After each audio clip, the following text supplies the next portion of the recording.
అందరికీ నమస్కారం అండి. అందరికీ నమస్కారం అండి.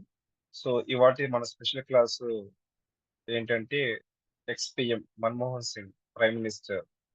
తన గురించి చెప్పాలనుకుంటున్నాను. తనలో ఉన్న తన లైఫ్ స్టైల్‌లో స్పిరిచువాలిటీ కోణంలో తీసుకొచ్చి, అది ఎలా ఉంటది అని ఎక్స్‌ప్లెయిన్ చేద్దామనుకుంటున్నాను. దానికన్నా ముందుగా అసలు ఈ క్లాసే ఎందుకు చెప్పాలి అని నేను ఎందుకు నిర్ణయం తీసుకున్నానంటే, మనం నిన్న డిస్కస్ చేసుకున్నాం మా క్లాస్‌లో. రేపు స్పెషల్ క్లాస్ గురించి ఏం డిస్కస్ చేసుకుందామంటే, ఒక పర్టిక్యులర్ టాపిక్ అనుకున్నాం. తర్వాత ఒక మేడమ్ అడిగారు. మాస్టర్స్‌ని అడగండి. వాళ్ళు వాళ్ళు చెప్తారు. ఏ క్లాస్ తీసుకుంటే బావుంటది అని అనుకున్నాను నిన్న క్లాస్‌లో కదా! అట్లా ఇవాళ నేను నిన్న నైట్ 72 పేజ్ చేసేటప్పుడు ఒక క్వెషన్ అడిగాను. అంటే ఏ క్లాస్ చెప్తే బావుంటది యూత్ గ్రూప్‌లో అని నాకు ఆలోచనొచ్చి అడిగాను. అడిగితే ఇయాల ఎర్లీ మార్నింగ్ డ్రీమొచ్చింది. అందుకే నేను అనుకున్న క్లాస్ కాకుండా ఈ క్లాస్ తీసుకోవాల్సొచ్చింది. ఆ డ్రీమ్‌లో ఏం చెప్పారంటే, ఒక డ్రీమ్‌లో హేమ మేడమ్ వచ్చారు. నా నా గైడ్. మేడమ్ వచ్చి చెప్పారనమాట. ఏమని చెప్పారంటే, ఇవాల్టి యూత్ స్పెషల్‌గా ఆహ్, స్పెసిఫిక్‌గా స్ట్రెస్ చేసి చెప్పారు. యూత్ గ్రూప్‌లో ఇవాళ యూత్ గ్రూప్‌లో స్పెషల్ క్లాస్ కింద ఎక్స్-పీఎం 'మన్మోహన్ సింగ్' గారిది ఇన్‌స్పిరేషనల్ స్టోరీ చెప్పండి అన్నట్టుగా డ్రీమ్‌లో యాజ్ ఇట్ ఈస్‌గా వాయిస్ మెసేజ్ చెప్పారు నాకు. సో, అది నాకర్థమైంది. సో, ఇప్పుడు అందుకే ఈ టాపిక్ ఇవాళ తీసుకోవాల్సొచ్చింది. సో, ఈ 'మన్మోహన్ సింగ్' గురించి తన మనకు తెలిసింది చాలా తక్కువ. మనకు తెలిసింది కేవలం తను ఒక 10 ఇయర్స్ ప్రైమ్ మినిస్టర్‌గా ఉన్నారు అని అంతే తెలుసు. కానీ దానికన్నా ముందు తన లైఫ్ ఏంటి? తన యొక్క స్పెషల్ క్వాలిఫికేషన్స్ ఏంటి? తన వల్ల ఈ దేశానికి జరిగిన అతి పెద్ద విపత్కర సమస్యల నుంచి ఎలా బయటపడేశారు? దీనికి ఉపయోగపడిన తన క్వాలిఫికేషన్స్, లక్షణాలు తనలో ఏమున్నాయి? మొత్తం స్పిరిచ్యువల్ కోణంలో తీసుకొని, అవి మనలో గూడా ఉంటే ఎలా ఉపయోగపడతాయి? ఏంటి? మొత్తం ఇయాల క్లాస్‌లో ఒక 30 మినిట్స్‌లో మనం డిస్కస్ చేసుకుందాం. ఓకే. 'మన్మోహన్ సింగ్' గారు 2004 నుంచి 2014 వరకు ఆహ్, మనకి ప్రైమ్ మినిస్టర్‌గా వర్క్ చేశారని తెలుసు. సో, తన బయోగ్రఫీకి వెళ్దాం ఫస్ట్. తన బయోగ్రఫీ వచ్చేసరికి తను 1932 సెప్టెంబర్ 26న జన్మించారు. సో, తను హైలీ క్వాలిఫైడ్ అన్నమాట. తను పోస్ట్ లెవెల్ ఎడ్యుకేషన్ మొత్తం పోస్ట్ డిగ్రీ మొత్తం హై క్వాలిఫైడ్‌లో ఆహ్, పూర్తి చేశారు. పంజాబ్ యూనివర్సిటీలో. అమృత్‌సర్‌లో తను మొత్తం ఎడ్యుకేషన్ క్వాలిఫికేషన్స్ మొత్తం అక్కడే కంప్లీట్ అయిపోయాయి. ఇంకోటేంటంటే తను ఎక్కువగా తన హై క్వాలిఫికేషన్, హై ఎడ్యుకేషన్‌కి సంబంధించిన ఎక్కువగా స్పెషలైజేషన్ వచ్చేసరికి ఫినాన్షియల్ సంబంధించింది.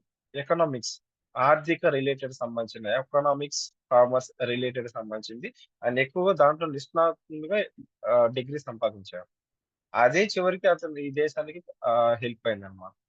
సో, తను ఉన్నారు. తను సంథింగ్ కొంచెం అంచెలంచెలుగా లెక్చరర్‌గా పనిచేశారు. దాని తర్వాత మొత్తానికి ఒక ఫినాన్షియల్ రిలేటెడ్ సంబంధించిన వాటిలో ఒక డిపార్ట్‌మెంట్‌లో తను వర్క్ చేస్తున్నారు.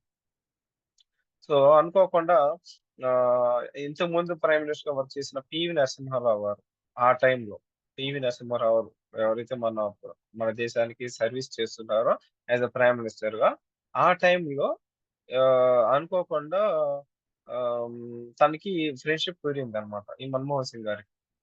ఆ టైంలోనే ఆర్థికంగా ఎస్పెషల్లీ 1991లో 1991లో ఆర్థిక లోటు చాలా లోటొచ్చేసింది. అది ఇంకా దాన్ని సాల్వ్ చేయకపోతే ఏమైద్దంటే దేశమే ద ద ఎకానమీ ఆర్థిక వ్యవస్థ మొత్తం కూలిపోయిద్ది. కూలిపోయిద్ది. దేశం పడిపోయిద్దనమాట. అన్ని రూపాయి 1 రూపీ కాయిన్ మొత్తం వాల్యూ మొత్తం పడిపోయిద్ది. అలా పడిపోకుండా ముందుగానే ఆలోచించి పివి నరసింహారావు గారు ఏం చేశారంటే, "నువ్వు ఇట్లా కాదు. మా క్యాబినెట్‌లోకి రావాలి. నువ్వు ఆర్థిక మంత్రిగా వర్క్ చేయాలి" అని అన్నారు. కానీ అది రాకముందే ఏది సంక్షోభం వచ్చిందో దానికి రాకముందే తను ఫినాన్స్ మినిస్టర్‌గా ఆర్థిక మంత్రిగా వచ్చారన్నమాట. క్యాబినెట్‌లోకొచ్చారు. వర్క్ చేస్తున్నారు. ఆ రోజు, ఆ టైంలో 1991లో తీసుకున్న ఏదైతే ఆలోచనలు ఉన్నాయో, అవి ఎట్లా ఉంది అంటే, దేశం మొత్తం ఎకానమీ పడిపోయింది. రూపాయి వాల్యూ పడిపోయింది. ఇంకేం లేదు. ఇంకేం చేయాలో కూడా తెలీదు. అట్లాంటి పరిస్థితిలో తిన స్కిల్స్, తిన వే ఆఫ్ లైఫ్ స్టైల్ మొత్తం ఉపయోగపడ్డాయన్నమాట. తను చూడటానికి ఎట్లా ఉంటాడు? సాఫ్ట్‌గా, మెత్తటితనంతో మాటలు కూడా అంత మాట్లాడడు. ఇప్పుడు వేరే పొలిటికల్ లీడర్స్ తీసుకోండి. వాళ్ళెలా మాట్లాడతారు? ఒక హద్దు దాటి మాట్లాడతారు. కానీ ఇతనెప్పుడు అది కూడా రాంగ్ వేలో మాట్లాడతాడు. చిన్న పాజిటివ్ వేలోనే లిమిట్స్‌లో మాట్లాడతాడు. అసలు రాంగ్ వే సంబంధించింది ఏది ఎప్పుడు ప్రెస్ కాన్ఫరెన్స్‌లో ఎప్పుడు నోటి దాటి ఒక మాట మాట్లాడలేదు. అట్లాంటి గొప్ప వ్యక్తి ఇతను. సో, ఆహ్, జనరల్‌గా ఒక పర్సన్ మన జీవితంలో తీసుకుంటే, మన జీవితంలో సహజంగా ఒక రూ. 1,00,000 2,00,000 సంథింగ్ ఏదో కొంత అమౌంట్ అప్పు పడిన తర్వాత డిప్రెషన్‌లోకెళ్ళిపోతారు. కొంతమంది తట్టుకోలేక కొంతమంది అప్పును బట్టి తట్టుకోలేక సూసైడ్ చేసుకున్న రోజులు చాలా మంది చూసాం మనం. సో, అట్లాంటి దేశానికే పెద్ద సమస్య. ఇక్కడ వ్యక్తికి, కుటుంబానికి సమస్య వస్తేనే ఆత్మహత్యలు చేసుకున్నారు. జరుగుతున్న సిట్యుయేషన్స్ అట్లాంటిది దేశానికే వచ్చిన పెద్ద సమస్య. ఆర్థిక సమస్య. అట్లాంటిది ఇతను ఎలా బయటపడేసారనేది మనం చెప్పుకుందాం.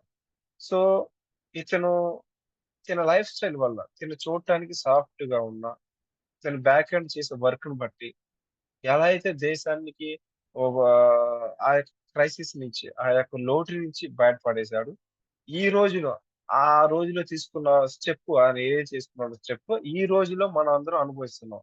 ఈ లక్షల లక్షల ఉద్యోగులు, సాఫ్ట్‌వేర్ ఉద్యోగులు, ఈ పెద్ద పెద్ద ఎంఎన్‌సీ ఉద్యోగాలు రావడానికి కారణం బయట ఎక్కడో విదేశాల నుంచి వచ్చిన పెట్టుబడులు మొత్తం కారణం ఆ రోజుల్లో ఆయన తీసుకున్న స్టెప్.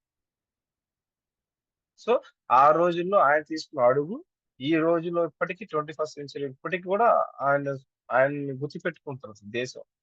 దేశం గుర్తుపెట్టుకొని తనని ఇన్‌స్పిరేషన్‌గా తీసుకొని ఫైనాన్షియల్‌గా ఇంకా మన దేశం ఎకానమీ ఎలా ముందుకు తీసుకెళ్లాలని ఆయన ప్రిన్సిపల్స్‌తో కూడా ఒక ఆదేశంగా తీసుకొని ముందుకెళ్ళిద్దనమాట. ఈ రోజుల్లో ఎలా ఉందంటే, ఆ రోజుల్లో తను తీసుకున్న నిర్ణయం.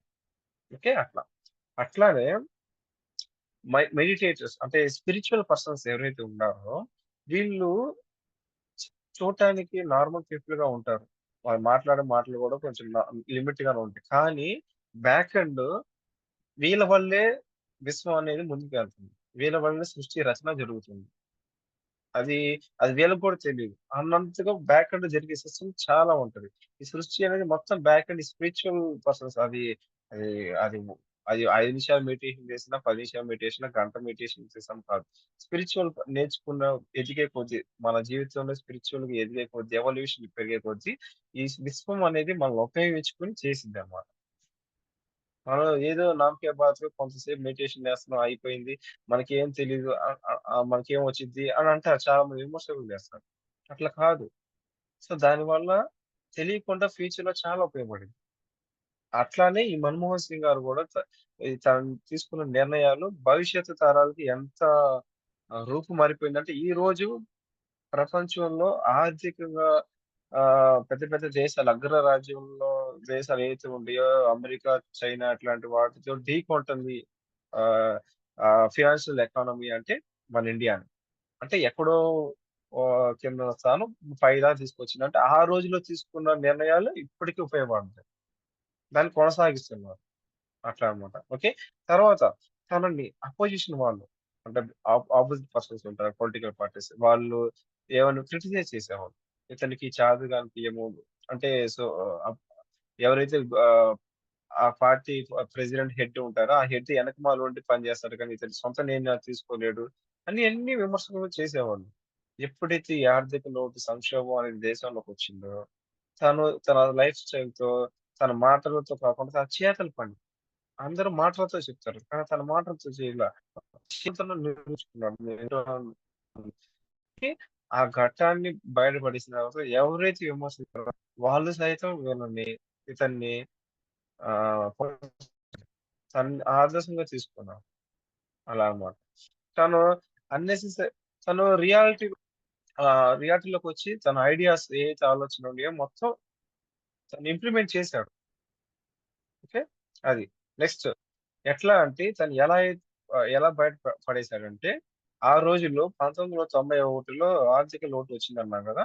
అప్పుడు మన దేశంలోంచి బయటికి ఎగుమతి చేయటానికి ఏదైతే మన దేశంలో ఆహ్, మ్యానుఫ్యాక్చరింగ్ చేసిన ప్రొడక్ట్స్ గాని, ఏవైతే ఉన్నాయో, ఎగుమతి చేయడానికి కూడా డబ్బులు లేవు. దిగుమతి తర్వాత సంగతి. ముందు ఎగుమతి చేయడానికి కూడా డబ్బులు లేవు. ఎగుమతి చేయాలంటే టాక్స్ కట్టాలంటే టాక్స్ లేదు గదా! సో, అప్పుడు ఏం చేశాడంటే ఈ మన్మోహన్ సింగ్ గారు ఆర్‌బీఐ దగ్గర కేవలం 44 టన్నుల బంగారం ఉంది. ఓకే. కొంత కొంత బంగారం ఉంది. దాంట్లో 44 టన్నుల బంగారాన్ని ఫారిన్ దేశాలకి, ఫారిన్ కంట్రీస్‌కి అప్పులుగా అంటే అప్పు తాకట్టు పెట్టాడాయన. తాకట్టు పెట్టుకొని డబ్బులు తీసుకొని, అప్పుడు ఆ డబ్బులతో పాలిసీస్ మొత్తం మార్చేసాడాయన. ఏ పాలిసీసు ఎక్కడెక్కడైతే ఫారిన్ కంట్రీస్‌కి, ఇండియాకి మధ్యలో ట్రేడింగ్‌కి సంబంధించిన పాలిసీస్ గాని, తర్వాత అవసరమైతే 2 వారాలు తగ్గినా 2 వారాలు అంటే 2 వీక్స్ పీరియడ్ టైంలో రూపాయి వాల్యూ తగ్గినా పర్లేదు తగ్గించుకుంటాం అని చెప్పి రూపాయి వాల్యూ తగ్గించి, తర్వాత ఈజ్ ఆఫ్ డూయింగ్ బిజినెస్ అంటే పెద్ద పెద్ద ఇన్వెస్టర్స్ బయట నుంచి పెట్టుబడులు పెట్టడానికి మన దేశానికి కావాల్సిన మార్గాలు ఏవైతే ఉన్నాయో ఈజ్ ఆఫ్ డూయింగ్ బిజినెస్ అంటారు వాటిని. సో, వాటిని చాలా తేలికగా, సులభంగా మార్చిన ఎన్ని దానికి తగ్గట్టుగా మొత్తం మార్చేసాడన్నమాట. ఆ యొక్క ప్రైమ్ మినిస్టర్ ఆ రోజుల్లో. ఓకే. ఆ టైంలో. అప్పుడు ఒకేసారి జీడీపీ 3.8 ఉన్న జీడీపీ కాస్త కొంచెం, కొంచెం, కొంచెం, కొంచెం 10%కి వెళ్ళిందది. కొన్నాళ్ళకి, కొన్ని ఇయర్స్ అంటే ఎమ్మటే కాదు దీర్ఘకాలికంగా 3.8 ఉన్న ఆర్థిక వ్యవస్థ మన దేశ జీడీపీ గ్రాస్ డొమెస్టిక్ ప్రొడక్ట్ అనేది 10% వెళ్ళింది అప్పట్లో. సో, అంత వాస్ట్‌గా ఎదగటానికి వెళ్లి సక్సెస్ అయింది అంటే, దీనికి కారణం ఈ రకాలమైన ఆహ్, ఇంప్లిమెంటేషన్స్ చేయటమే. ప్లాన్స్, ఐడియాస్ ఉండటం వల్ల. ఓకే. తర్వాత ఆహ్, హై క్వాలిటీ అంటే మన దగ్గర ప్రొడక్ట్స్ ఏదైతే తయారు చేశారో తక్కువ కాస్ట్‌గా ఎక్కువ క్వాలిటీతో తయారు చేసిన ప్రొడక్ట్స్ ఏవైతే ఉంటాయో, అవి రాటానికి కూడా మన దేశంలో అలాంటివి రావడానికి కారణం కూడా ఉపయోగపడింది ఇతని వల్లే. తర్వాత ఇతను కేవలం అంటే డబ్బున్న వాళ్ళకే కాకుండా మీడియం పీపుల్‌కి, కామన్ పీపుల్ తక్కువ ఉన్న పేదవాళ్ళకి ఎవరైతే ఉంటారో మధ్య తరగతి, దిగువ మధ్య తరగతికి సంబంధించిన వాళ్ళకి, వాళ్ళ దృష్టిలో పెట్టుకొని ఐడియాస్ తీసుకొచ్చాడు. సో, అట్లాంటిది వచ్చిందే ఈ లేబర్ స్కీమ్. కరోనా టైంలో గాని, ఇంకెక్కడైనా గాని ఉద్యోగాలు పోయినప్పుడు అంటే ఇప్పుడు కాదు జనరల్‌గా కామన్ పీపుల్ గాను అంటే పెద్ద పెద్ద ఉద్యోగాలు కాదు. మీడియం స్థాయిలో స్మాల్ స్కేల్ ఇండస్ట్రీస్ అంటారు. అంటే తక్కువ మిడిల్ వ్యాపారాలుంటాయి. అట్లాంటి వ్యాపారాలు దెబ్బతిన్నప్పుడు వాళ్ళకి ఉద్యోగాలు ఎక్కడి నుంచి వచ్చినాయంటే వాళ్ళు ఈ ఉపాధి హామీ పథకం వల్ల వాళ్ళ కుటుంబాలను పోషించుకున్నారు. మన జనరేషన్ కాకపోయినా మన ముందు జనరేషన్ వాళ్ళు చదువుకొని ఈ పై స్థాయికి ఎదిగారంటే వాళ్ళప్పుడు వాళ్ళ పేరెంట్స్ ఉపాధి హామీ మీద డిపెండ్ అయ్యి చాలా మంది సక్సెస్ అయ్యారు వాళ్ళు. దాన్ని దాన్ని ఇన్స్‌పిరేషన్‌గా తీసుకొని అమ్మ, నాన్న కష్టపడి పెంచి వాళ్ళు ఇంకో స్థాయికి ఎదిగారు చాలా మంది. పెద్ద పెద్ద స్థాయికి ఎదిగారు. దానికి కారణంగా పునాది వేసింది ఈ మన్మోహన్ సింగ్ గారు. ఈ ఉపాధి స్కీమ్ అన్నమాట. అట్లా అన్నమాట. ఓకే. దీనికి తర్వాత ఆర్‌టిఐ అంటారు. Right to information. మన దేశంలో ఏం జరుగుతుంది? ఎక్కడ ఏం జరుగుతుంది? నాకు తెలియాలి. ఇన్ఫర్మేషన్ తెలియాలి. గవర్నమెంట్‌లో ఎలా ఎంత సంపాదిస్తుంది? ఎంత ఖర్చు పెడుతుంది? వేటికి ఖర్చు పెడుతుంది? Whatever it may be. కోర్ట్‌లో ఎన్ని కేసులున్నాయి? ఎన్ని కేసులు మిగిలినయి? ఏంటి? అని ఏదైనా సరే మన దేశంలో కావాల్సిన ఇన్ఫర్మేషన్ అనేది తెలుసుకోవాలంటే ప్రతి పౌరుడికి తెలుసుకోవాల్సిన హక్కు ఉంది. సమాచార హక్కు అని ప్రతి పౌరుడికి హక్కు కల్పించింది ఆర్‌టిఐ ఇన్ఫర్మేషన్ యాక్ట్. అది తీసుకొచ్చింది గూడా ఈ ప్రధాని మన్మోహన్ సింగ్ గారు. నెక్స్ట్ తర్వాత ఆధార్ కార్డ్. సో, మనకి తెలిసిందే గదా! ఈ ఆధార్ కార్డ్ చాలా వాల్యుబుల్ థింగ్. ఇప్పుడు ఆధార్ కార్డ్ లేనిదే ఏమీ లేదు. అట్లాంటి ఆధార్ కార్డ్ ఆ రోజుల్లో మనం ఆ టైంకి ఫిఫ్త్ క్లాస్, సిక్స్త్ క్లాస్ ఆ టైంలో చదువుకుంటాం. ఆ టైంలో తీసుకొచ్చింది గూడా ఇతనే అన్నమాట. ఓకే. నెక్స్ట్ సో, ఇతనేంటంటే అసాధారణమైన పనులు చేశాడనమాట. Compare to different different political లీడర్స్‌తో అసాధారణమైన వర్క్ చేసి సాధారణంగా అంటే కామన్‌గా లైఫ్ స్టైల్‌లోకి వెళ్ళాడనమాట. అంటే సాదాసీదానంగా లైఫ్ స్టైల్ గడిపాడనమాట ఇతను. సో, అట్లానే మనం గూడా మన జీవితంలో ఎప్పుడైనా సరే ఫ్యూచర్‌ని దృష్టిలో పెట్టుకొని ప్లానింగ్ తీసుకోవాలి. ఇప్పుడు ఏదో మనకు డబ్బులొచ్చినాయి అని చెప్పి అన్ని లటక్కన ఖర్చు పెట్టేసుకొని ఈఎంఐలు అన్ని చేయకూడదు.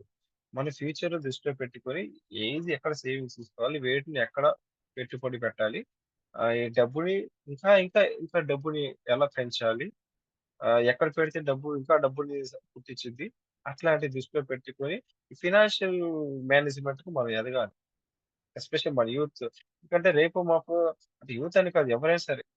రేపు మాపు పెళ్లి చేసుకొని లేకపోతే పెళ్లి చేసుకున్న తర్వాత కూడా ఒక లైఫ్ లీడ్ చేయాలంటే ఫినాన్షియల్ మేనేజ్‌మెంట్ ఒక ఫ్యామిలీ లీడ్ చేయాలంటే ఫినాన్షియల్ మేనేజ్‌మెంట్ అనేది ఉండాలి. ఇప్పుడు దేశానికి ఈ ఫినాన్షియల్ మేనేజ్‌మెంట్‌గా ఇతను ఎలా అయితే కాపాడారో క్రైసిస్ వచ్చినప్పుడు, మనకు కూడా మన ఇంట్లో గూడా క్రైసిస్ వచ్చినప్పుడు దాన్ని దృష్టిలో పెట్టుకొని ఎట్లా మెయింటైన్ చేయాలి?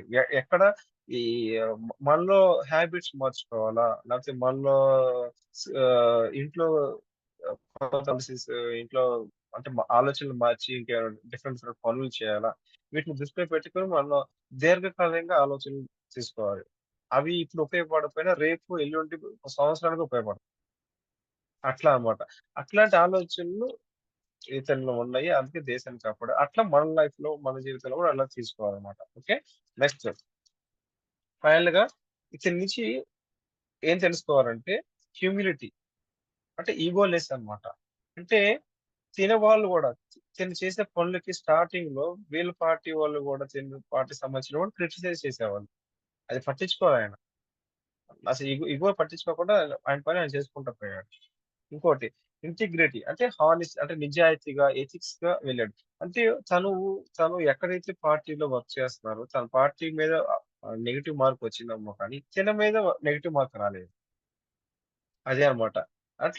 అట్లా ఎథిక్స్‌గా వెళ్ళాలని అనుకున్నాడు. తను పనే దైవంగా పెట్టుకొని వెళ్ళాడన్నమాట. సో, అదొకటి. తర్వాత నిష్కామ కర్మ టు సర్వీస్. తను ఏది స తను ఒకటే ఫిక్స్ అయ్యాడు. నేను ప్రధాని మోడీగా ప్రధాని ప్రైమ్ మినిస్టర్‌గా నేనేం చేయాలి? ప్రైమ్ మినిస్టర్‌గా నా కర్తవ్యం ఏంటి?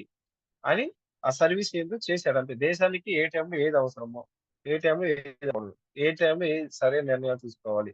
ఇట్లాంటివి తను ఆహ్, ఆలోచించి ప్లానింగ్ ముందుకెళ్ళిపోయాడన్నమాట. వేరేవాళ్ళు అప్రూవల్ ఇచ్చినా ఇవ్వకపోయినా అనవసరం. అట్లా అన్నమాట. సో, అదొకటి. అంటే ఏది ఎక్స్‌పెక్ట్ చేయలేదు. నేను ఈ ఆలోచనలు చేస్తే నా పార్టీ వాళ్ళు ఇంకో నెక్స్ట్ కూడా ప్రైమ్ మినిస్టర్‌గా కంటిన్యూ చేపిస్తారేమో. లేకపోతే సరిగ్గా చెప్పకపోతే అపోజిషన్ వాళ్ళు నా మీద ఎగబడతారేమో. ఇట్లాంటివి ఏం ఆలోచించడాయన. తన పనేంది, తన డ్యూటీ ఏంది? దేశాన్ని సంరక్షించాలి. అట్లా. అట్లా తన లైఫ్ కర్మ అంటారు. ఏ ఎక్స్‌పెక్టేషన్స్ లేకుండా తన స్కిల్స్‌తో ముందుకెళ్ళిపోయాడన్నమాట. తర్వాత కామ్‌నెస్ అండర్ ప్రెషర్. అంటే ఒత్తిడి.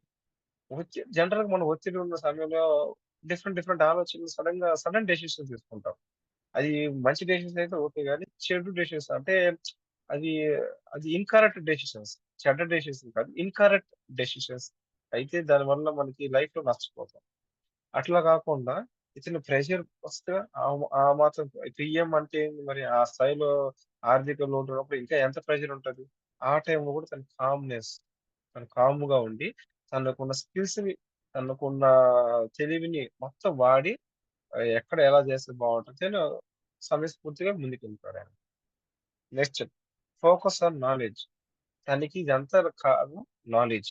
తనకి తను హైలీ క్వాలిఫైడ్ అని చెప్పాం గదా! తను ఫినాన్షియల్ రిపోర్ట్‌కి సంబంధించిన ఎకనామిక్స్ మీద ఫుల్ హైలీ క్వాలిఫైడ్ అన్నమాట. సో, అంటే మన జీవితంలో గూడా అదే జ్ఞానం నేర్చుకోవాలి. Next simplicity. అంటే డిటాచ్‌మెంట్ ఇన్ మెటీరియలిస్టిక్. ఇతను గూడా ఈ వస్తు ప్రపంచికం, ఈ ప్రాపంచికమైన హంగులు, ఆర్భాటాలు ఏం పట్టించుకోకుండా తను నార్మల్‌గా తను సింప్లిసిటీగా ఉండేవాడన్నమాట. సో, తను డిటాచ్‌మెంట్‌గా ఉండేవాడు ఎక్కువ. ఈ యొక్క వస్తు ప్రపంచికమైన నెక్స్ట్ కంపాషన్ అండ్ ఎంపథీ. అంటే ఇంకా నేర్చుకోవాలి. ఇంకా దాని మీద ఇంకా పట్టు సంపాదించి అదొక రకమైన ఈ దీనికోసమే పుట్టానేమో అన్నట్టుగా ఆయన ముందుకెళ్ళిపోయాడన్నమాట. సో, అట్లా అన్నమాట. సో, దీనివల్ల ఏంది డీలింగ్ చేయటం ఒకటి. తర్వాత ఫ్యూచర్‌లో దృష్టిలో పెట్టుకొని ఎలా డెసిషన్ తీసుకోవాలి? ఎలా డీల్ చేయాలి? తర్వాత ప్లానింగ్ ఏంటి? సో, ఇయన్నీ స్కిల్స్ అప్‌గ్రేడ్ చేసుకోవటం. ఇయన్నీ తనలో ఉంటాయి. సో, మనలో గూడా ఇయన్నీ పెట్టుకోవాలన్నమాట. సో, మనం ఏం చేయాలంటే వీటిని మనం నేర్చుకోవాల్సిందంటే, మనం మెడిటేషన్ చేస్తే చాలా మంది అంటారు. మెడిటేషన్ చేస్తే ఏమొస్తది? 30 నిమిషాలు కూర్చుంటారు. సైలెన్స్‌గా కూర్చుంటారు. అంతేగా అంతకు మించి ఏమొస్తది? ఆలోచనలొస్తాయి. అట్లా విమర్శిస్తారు. ఏది నాన్ మెడిటేటర్స్ గాని, నాన్ స్పిరిచ్యువల్ పర్సన్స్ గాని విమర్శిస్తారు. కానీ ఈ మెడిటేషన్ అనేది చేస్తే అది ఇప్పటికి టెంపరరీగా ఇప్పుడు ఏం రిజల్ట్ రాకపోవచ్చు. కానీ అది దీర్ఘకాలికంగా లాంగ్ టైమ్‌లో రిజల్ట్స్ వస్తాయి మీకు. అది ఎవరికి వాళ్ళకి తెలుస్తాయి. ఆహ్, కొన్నాళ్ళకి మెడిటేషన్‌కొచ్చిన తర్వాత మనకు తెలియకుండా మనలోనే ఒక హెల్త్ సంబంధించిన మార్పులొస్తాయి. మనలో ఒక గ్రిప్పొస్తది. సెల్ఫ్‌లో మనకే సెల్ఫ్ రెస్పెక్ట్. మనకి ఒక రెస్పెక్ట్ వస్తది. మనకు లవ్ మన మీద ఒక ప్రేమొస్తది. ఒక గ్రిప్. మనమే ఒక ఎట్లా ఉన్నాము? ఎలా ఉండాలి? ఎలా పర్ఫెక్ట్‌గా ఉన్నామా? లేదా? ఒక మీద ఒక గ్రిప్పొస్తది. పట్టొస్తది. మన జీవితం మీద మనకే పట్టొస్తదనమాట. ఈ మెడిటేషన్ వల్ల. ఇప్పుడు ఒక బొమ్ముందనుకోండి. ఆ బొమ్మకి ప్రాణం పోస్తే ఎట్లా ఉంటది? లేపోతే ఒక మ్యూజిషియన్ ఉన్నోడికి మ్యూజికల్ ఇన్‌స్ట్రుమెంట్ ఇస్తే ఎట్లా ఉంటది? వాటిని ఇంకా అద్భుతంగా మ్యూజిక్ వాయిస్తాడు. ఆ బొమ్మకి ప్రాణం పోస్తే ఇంకా బావుంటది. ఇంకా అందంగా ఉంటది. ఆ బొమ్మ ఇంకా శిల్పి ఇంకా బొమ్మకి ఇంకా చెక్కితే ఇంకా అద్భుతంగా తయారవుతది. అవునా? అట్లనే ప్లేయర్స్ ఉంటారు. క్రికెట్ ప్లేయర్స్ గాని ఇట్లాంటి వాళ్ళకి.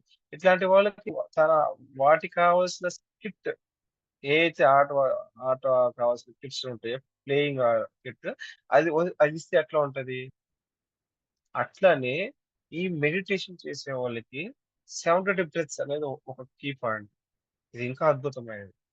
మెడిటేషన్ ఒక అద్భుతం అంటే, ఈ 72 బ్రెత్స్ ఇంకా అద్భుతమైనది. ఇప్పుడు బొమ్మకు ప్రాణం పోస్తే ఎంత బావుంటది? అట్లని మెడిటేషన్‌కి 72 బ్రెత్స్ తోడేసి ఆ జ్ఞానము వస్తది.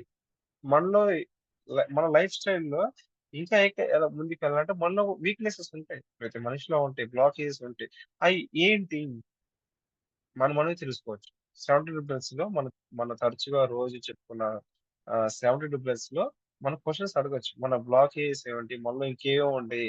తెలుసుకోవాల్సినయి ఎక్కడెక్కడ ఫెయిల్ అవుతున్నాము? అయన్నీ క్వెషన్ అడిగి తెలుసుకొని వాళ్ళు డ్రీమ్స్‌లో చూపిస్తారు. చెప్తారు డ్రీమ్స్‌లో. అది తెలుసుకొని, అది గనక మన లైఫ్‌లో ఇంప్లిమెంట్ చేసుకుంటే ఏమైద్ది?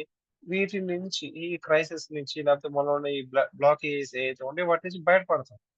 అది ఇప్పటికి టెంపరరీగా కాకపోయినా దీర్ఘకాలికంగా చాలా ఉపయోగపడుతది. సో, అది ఈ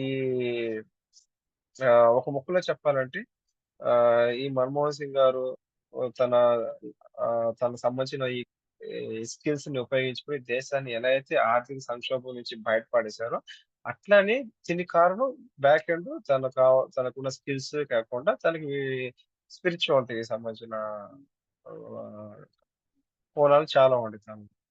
సో, అట్లానే మన జీవితంలో కూడా ఈ స్పిరిచువాలిటీకి సంబంధించిన ఈ మెడిటేషన్, 72 బ్రెత్స్ గనుక మన లైఫ్‌లో ఇంప్లిమెంట్ చేసుకుంటే, అది టెంపరరీ ఇప్పుడు కాకపోతే దీర్ఘకాలంలో చాలా ఉపయోగపడుతుంది.